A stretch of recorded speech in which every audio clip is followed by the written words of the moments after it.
Good day to you. My name is Holden Hernandez, and Chapter 4 of General Mathematics in the Modern World by Nokon and Nokon gave me a solid understanding of how mathematics is used to navigate decisions, whether in uncertain situations, in group settings, or in competitive environments.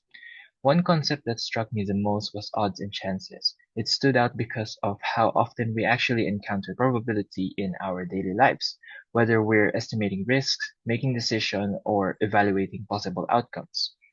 Learning how to compute and interpret odds and chances gave me a stronger sense of control when it comes to dealing with uncertainty and making logical decisions instead of just going with a gut feeling. I'd rate this chapter a moderate in difficulty. While the material is very applicable and interesting, some sections, especially those involving voting methods, required more focus. Understanding how each method works, how different results can arise from the same set of preferences, and how ties or rankings are handled demanded a bit more time and attention to really grasp properly. What I became most curious about is game theory. It was introduced in this chapter as a way to analyze strategic decision-making in competitive scenarios. The idea that you can model how others will act and or adjust your decisions accordingly was fascinating. It's something I definitely want to explore further, especially since it has clear applications in business negotiation and even economics. Good day everyone, I'm Torrence Garcia, and this is my reflection video for Mathematics in the Modern World. I was given the assigned chapter 6, which is Mathematics in Art. If I were to rate this topic, I say this is very enjoyable and very intriguing since we're just going to identify patterns and isometries which is very easy to grasp. But there are some topics that took me a while, which is like the Fibonacci sequence and the golden ratio because of the formula. But as time goes on, yeah, it became easy for me. And there's a specific concept that struck me the most, which is the golden ratio. Since I did not expect any mathematical proportions, you know, applied in one of the famous arts or even to nature, like the Mona Lisa, made by Leonardo da Vinci. And also, there is a particular concept in the chapter that made me suddenly curious, and that is the fractals. It made me curious since after watching one of the vids that Miss Alana Hernandez made us watch, it made me it's a really eye-opening video since I will not know that fractals is all around us. I would not expect fractals will be in nature, but fractals will be literally everything like our lungs, the way we breathe, the trees, the mountains, the sky, you know. And if I were to give these three words to describe my experience, I say the chapter is very eye-opening, very intriguing, and very thought-provoking. And thank you. That's it. Good day, I'm Ariel Santos, and this is my reflection for GMAT MW. For Chapter 2, this chapter taught me concepts that are very applicable to real life and my field, especially in budgeting, cost analysis, and improving productivity. As someone studying a business course, knowing how to compute interest, discounts, and installment payments can help in handling business finances and making smart decisions. What struck me the most was the concept of efficiency in work problems, how to calculate the rate of tasks done by individuals or groups. I found it interesting how math can show who's more efficient and how to distribute workloads better.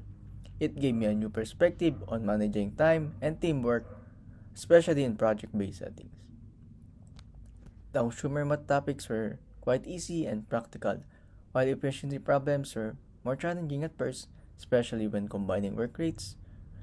But with practice, it became manageable and rewarding. One topic I became more curious is about optimization. It's interesting to see how math helps improve systems and operations, and I'd like to explore more about how it applies in business decisions. To summarize my experiences, in three words: practical, relevant, and engaging. That is all. Thank you. Hi, I'm Mary Shane Reterta from GA Math Y08, and this is my reflection about this course. And through this course, I've learned a lot, especially in handling my money better and understanding how a business should be managed in the right way. The concept were very practical and applicable not only in the business or but also in my everyday life. Where stuck the most was the idea of short path. I found the simple understand and helpful in a building awareness about making efficient decision without taking shortcut and compromise quality. Although I found the chapter quite difficult, particularly because it involved math, which has always been one of my weakness. I'm still appreciated the challenges this course taught me techniques and helped me understand formulas more clearly. Um, One concept that sparked my curiosity was cost analyzing decision making because I realized is how essential is the business for the business with option that make smart financial decision. It made me more interested in exploring how business maximize profit and maximize losses.